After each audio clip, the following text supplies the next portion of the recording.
हाम्रा बुबा आमा अथवा कोही बित्नुभयो भने हामी पितृ भन्छौँ नि। यहाँले सुन्नुभयो होला पितृ शब्द। प्राय पितृ लोग जान्छन् भन्ने मान्यता छ, तर कलियुगमा कोही पनि जाँदैन स्वर्ग। कलियुगमा प्राय सबै मरिसकेपछि नरक नै जान्छ। जीवनभरि हामीले पाप नै पाप गर्छौं। कलियुगमा पाप स्वतः हुन्छ, स्वाभाविक हुन्छ। प्रयत्नै गर्नु पर्दैन पाप गर्नको निम्ति, पुण्य कर्म गर्नको निम्ति प्रयत्न गर्नुपर्छ।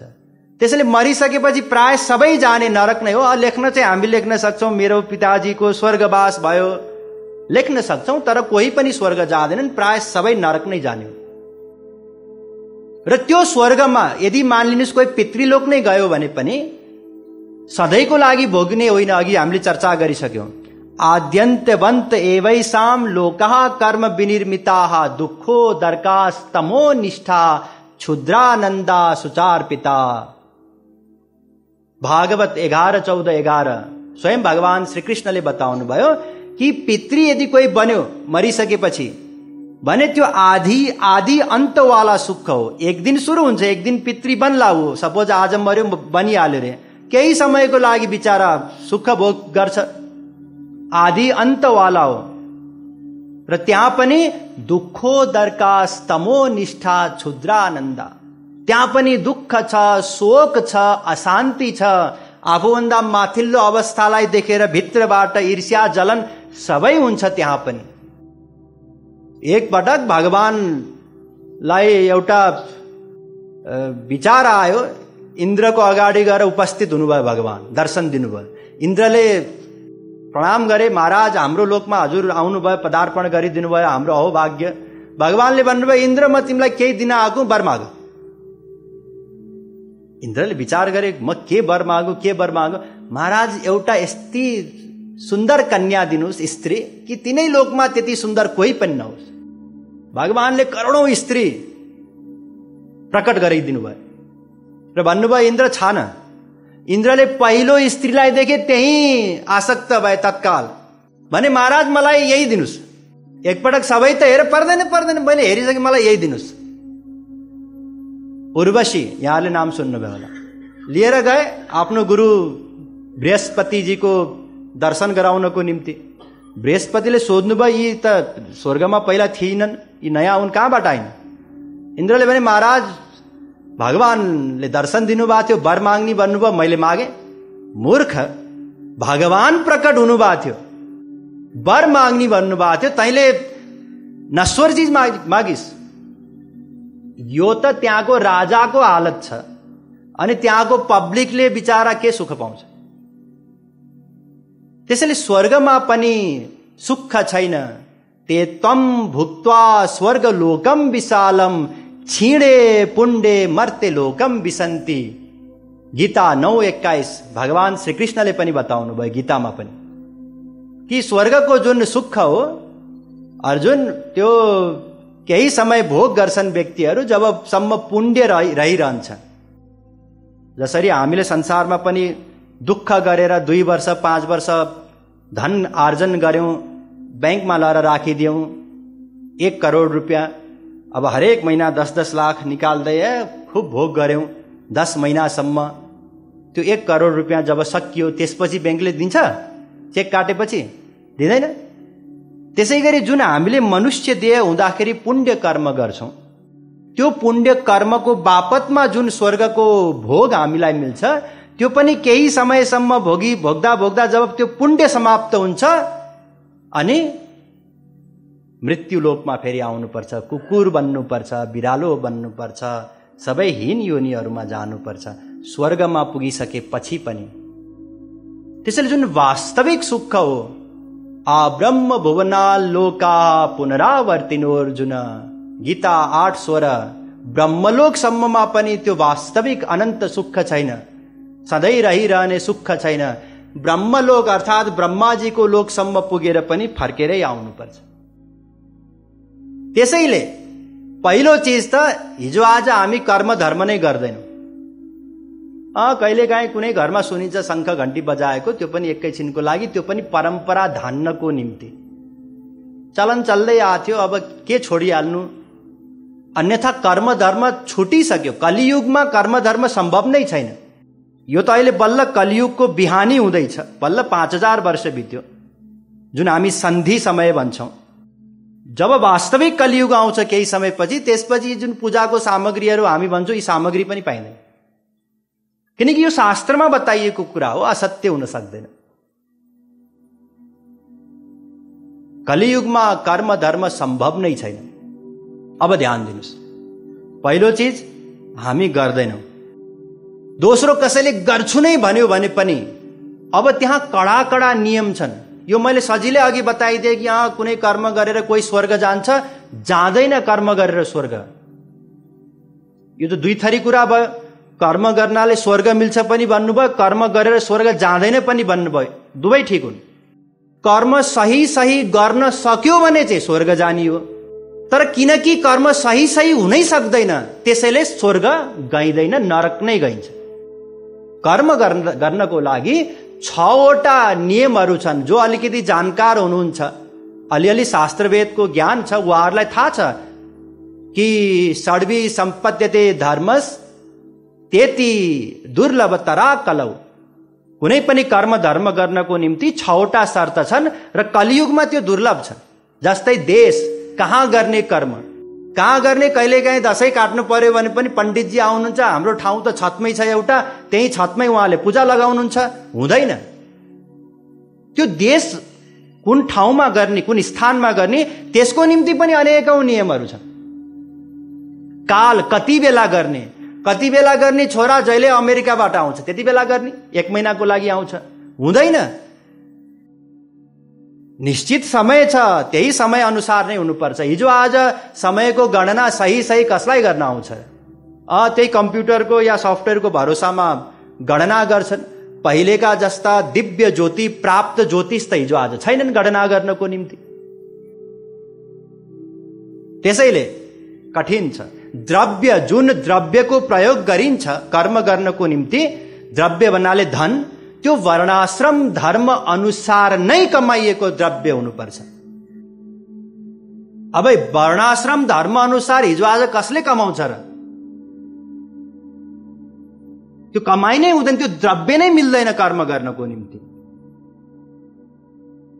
त्यसै गरी जसले कर्म गर्छ उसमा पनि उसको पनि योग्यता बताइएको छ। जसले कर्म गराउनुहुन्छ पुरोहित, उहाँको पनि योग्यता बताइएको छ।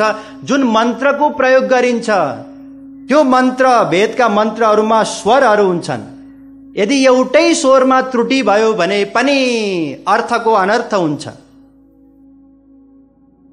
यजमानम हिनस्ति, पातञ्जलि महाभाष्य, यजमानको नाश हुन्छ।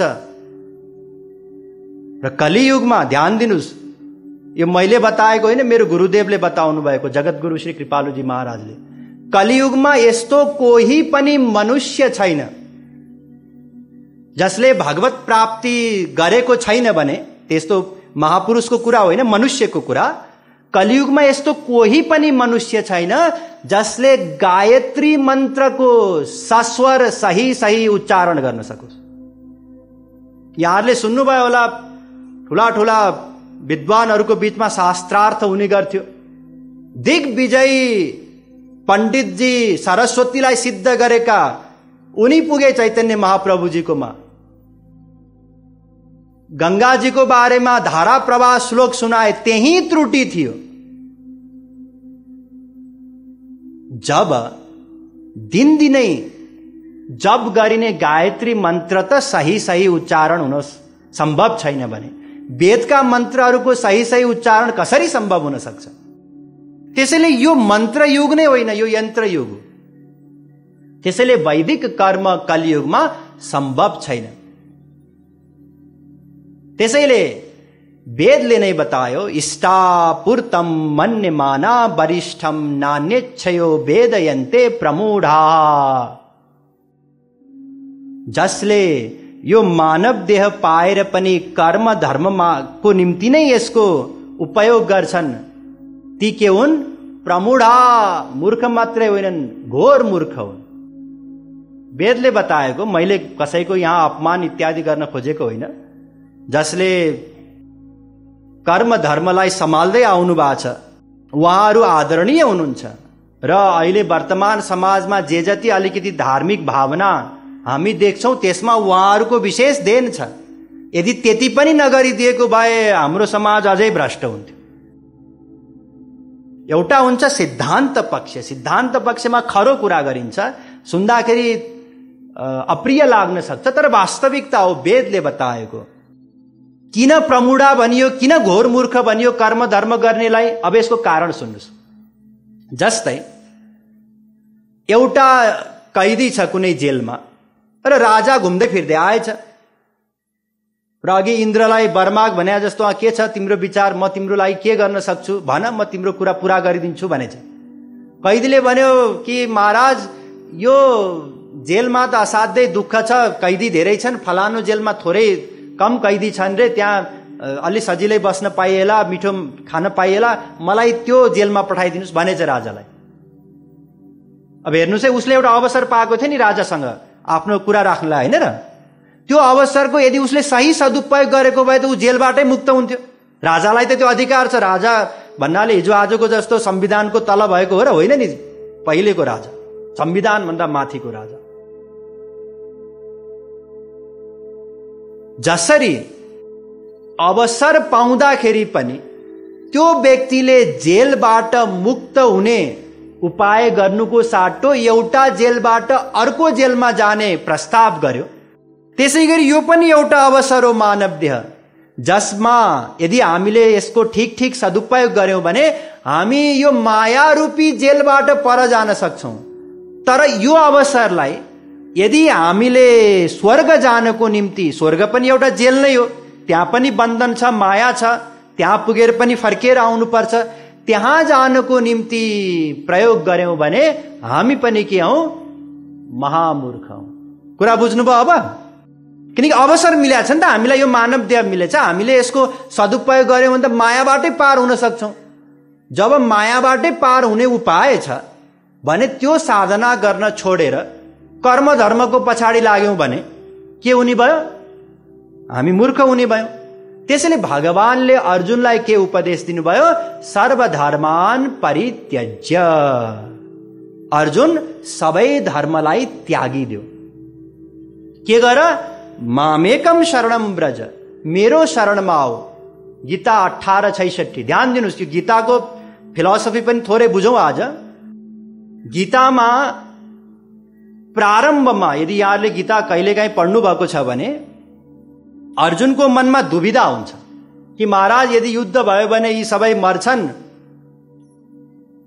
यिनका स्त्रीहरू विधवा हुन्छन्, क्यारेक्टरलेस हुन्छन्, वर्ण संकर हुन्छ, पाप नै पाप हुन्छ, त्यसैले म युद्ध गर्दिन। के को निम्ति युद्ध गर्दिन? धर्मको निम्ति युद्ध गर्दिन। पाप हुन्छ त्यसैले युद्ध गर्दिन, अर्थात् म धर्म चाहन्छु, पाप चाहन्न। कुरा बुझ्नुभयो नि? अब भगवानले सम्झाउनुहुन्छ, हेर यो जुन तैँले धर्म भनिरहेको छस् यो तेरो धर्म होइन, यो त तेरो निम्ति पाप हो। यो धर्मको गति टेढो हुन्छ। ध्यान दिनुस्, एकजनाको धर्म अर्कोको निम्ति पाप हुन सक्छ। जस्तै युद्ध नगर्नु त अहिंसाको कुरा हो नि, होइन र? यो त धर्म हुनुपर्ने। भगवान के भन्दै हुनुहुन्छ? युद्ध नगर्नु तेरो निम्ति अधर्म हो, पाप हो। यदि युद्ध गरिनस् भने हानि नै हानि छ। एक त नरक जानुपर्छ पाप गरिस्, त क्षत्रिय थिइस्, क्षत्रियको धर्म हो युद्ध गर्नु। दोस्रो अपकीर्ति हुन्छ, सबले यो डरपोक हो भन्छन्, तेरो प्रतिष्ठा पनि रहँदैन, त्यसैगरी तेरो राज्य पनि जान्छ, त्यसैले हानि नै हानि छ। अर्जुनको अन्त कहीँ पनि आसक्ति थिएन। ध्यान दिनुस्, अर्जुनको जुन स्थिति थियो, अपयश हुन्छ महाराज, अपयश भए होस्, केही परवाह छैन। तेरो राज्य गुम्छ महाराज, राज्य गुमे गुमोस्, मलाई कुनै आसक्ति छैन राज्यमा। नरक जानुपर्छ महाराज, नरक गएर के हुन्छ र? कयौंचोटि गएको फेरि जान्छु, तर म यो अधर्मको काम गर्दिन। अर्जुनलाई अझै पनि यही लागेको थियो कि युद्ध गर्नु अधर्म हो। त्यसैले धर्म अधर्म के हो पहिले त हामी त्यो नै जान्न सक्दैनौं। यहाँहरूले महाभारत सायद पढ्नु भएको छैन होला, केवल सिरियलमा हेर्नुभयो होला। द्रौपदीलाई जब जुवामा थाप्छन् युधिष्ठिरले अनि दुशासनले दुर्योधनको आज्ञा अनुसार निर्वस्त्र गराउन खोज्छन्, भीष्म पितामहलाई प्रश्न गरिन्छ, महाराज पहिले एउटा प्रश्नको उत्तर दिनुस्। यो जुन द्रौपदीलाई जुवामा राखियो, यो त उनीहरू दास भइसकेपछि राखे, आफू जुवामा हारिसकेपछि राखे। के यो धर्म अनुसार हो त? जुन दुर्योधनले जिते, के यो धर्म अनुसार हो भनेर भीष्म पितामहलाई प्रश्न गरियो। भीष्म पितामहले भन्नुभयो कि म यसको उत्तर जान्दिनँ, किनकि धर्मको गति अत्यन्त सूक्ष्म हुन्छ, हामी बुझ्नै सक्दैनौँ कि के धर्म हो के अधर्म हो। अर्जुनले पनि बुझ्न सकेनन्, उनले यही सोचे कि युद्ध नगर्नु धर्म हो। भगवानले सम्झाउनु भयो युद्ध नगर्नु पाप हो, युद्ध गर्नु धर्म हो। र यदि युद्ध गरिस् भने तँलाई फाइदै फाइदा छ। के फाइदा छ? जितिस् भने राज्य पाउँछस्, हारिस् भने अथवा मरिस् भने स्वर्ग पाउँछस्। अर्जुन मुस्कुराउनु भयो मनमा नै कि संसारमा त सुख छैन, मैले भोगेकै छु राज्य सुख र स्वर्गको सुख पनि भोगेको छु, त्यहाँ गएर देखेर आएको छु। अर्जुन महाभारत युद्धभन्दा पहिले स्वर्गमा पनि गएका थिए, त्यसैले त्यहाँ पनि सुख छैन। त्यसैले जुन युद्ध गर्दाको परिणाम बताउनु भयो, दुवै हातमा लड्डु बन्नुभयो, ती दुवै लड्डुमा विष छ महाराज। अब अर्जुन त साधारण थिएनन्। अब भगवान श्रीकृष्णले फेरि कर्मयोगको कुरा गर्नुहुन्छ, अनेक उपाय अपनाउनुहुन्छ र अन्तिममा सर्वगुह्यतमं भूय, अर्जुन म सबैभन्दा प्राइभेट कुरा बताउँदैछु। 1864 के हो? जहाँ तेरो आसक्ति छ धर्ममा, त्यो आसक्तिलाई छोड दे। ध्यान दिनुस्, सर्वधर्मान परित्यज्यको यद्यपि अर्थ यो हो कि सबै धर्मलाई त्यागिदेऊ, तर व्यवहारिक रूपमा यो हो कि जहाँ तिम्रो आसक्ति छ त्यो आसक्तिलाई त्यागिदेऊ। अर्जुनको आसक्ति कहाँ थियो? धर्ममा थियो। उनलाई के त्याग गर्नु पर्यो? धर्म त्याग गर्नु पर्यो, किनकि अन्त कहीँ पनि आसक्ति छैन। अपयश होस् मतलब छैन, राज्य जाओस् मतलब छैन, म मरु मतलब छैन, स्वर्गमा जाउँ मतलब छैन, अन्त कहीँ पनि आसक्ति छैन। केवल आसक्ति कहाँ छ? धर्ममा छ। धर्म भगवान भन्दा भिन्न हो। ध्यान दिनुस्, जुन धर्ममा अर्जुनको आसक्ति हो त्यो शारीरिक धर्ममा आसक्ति हो, आत्मा सम्बन्धी धर्ममा होइन। आत्मा सम्बन्धी धर्म जुन सनातन धर्म हो, अनन्त आनन्द चाहनु हो, त्यसलाई कसैले पनि त्याग गर्न सक्दैन। मैले अस्ति सनातन धर्मको परिभाषा चर्चा गर्ने क्रममा बताएको थिएँ। अर्जुनको आसक्ति थियो शारीरिक धर्ममा, त्यो पनि भगवान भन्दा भिन्न हो। शरणागतिको तात्पर्य हो पूर्ण आसक्ति केवल भगवानमा हो। त्यसैले भगवानले गुरुको रूपमा के आदेश दिनुभयो? अर्जुन, भगवान बाहेक, गुरु बाहेक जहाँ तेरो आसक्ति छ त्यसलाई त्यागिदे। त्यो त्याग गर्दाखेरिको पाप जुन लाग्थ्यो, त्यो पापबाट म तँलाई क्षमा दिन्छु। अब गीता पढेर हामी के निश्चय निकाल्न खोज्छौँ? धर्म त्यागिदेऊ, भगवानको शरणमा जाऊ, होइन। अथवा कतिपयले के गर्छन्? कर्मयोग भन्नुभएको छ, तस्मात् सर्वेषु कालेषु मामनुस्मर युद्ध छ, गीता 8:7 कर्मयोग गर्ने भन्नुभएको छ। म पनि कर्म गर्छु, भगवानको भक्ति पनि गर्छु, विवाह गर्छु, बालबच्चालाई हुर्काउँछु, कर्मयोगी बन्छु, यो पनि होइन। ध्यान दिनुस्, जुन कर्मयोग बन्धनीय हो, कर्म र कर्मयोगमा कर्मयोग बन्धनीय हो। किन बन्धनीय हो म एकैछिनमा बताउँछु। यहाँ जुन कर्मयोगमा कर्म गर्नुपर्छ त्यो कर्म आफूले विचार गरेर, आफूले निश्चय गरेर गर्ने होइन। ध्यान दिनुस्, कर्मयोगमा जुन कर्म गरिन्छ त्यो गुरुले बताएको कर्म गर्ने हो। अझै बुझ्नुस् राम्ररी, पहिला कर्मयोग के हो बुझ्नुस्। कर्मयोग भन्नाले कर्म प्लस भक्ति। कर्म भन्नाले त केवल कर्म भयो, जुन अहिलेसम्म हामीले चर्चा गर्यौं। कर्मयोग भन्नाले कर्म पनि गर्ने शरीरले र मनले भक्ति पनि गर्ने, त्यसलाई भनिन्छ कर्मयोग। जुन अघिको जुन गीताको श्लोक थियो, तस्मात् सर्वेषु कालेषु माम अनुस्मर युद्ध छ, त्यो श्लोकको अभिप्राय यही हो। शरीरले कर्म गर युद्ध रूपी, मनले श्रीकृष्णको चिन्तन गर, भक्ति गर, यही हो कर्मयोग।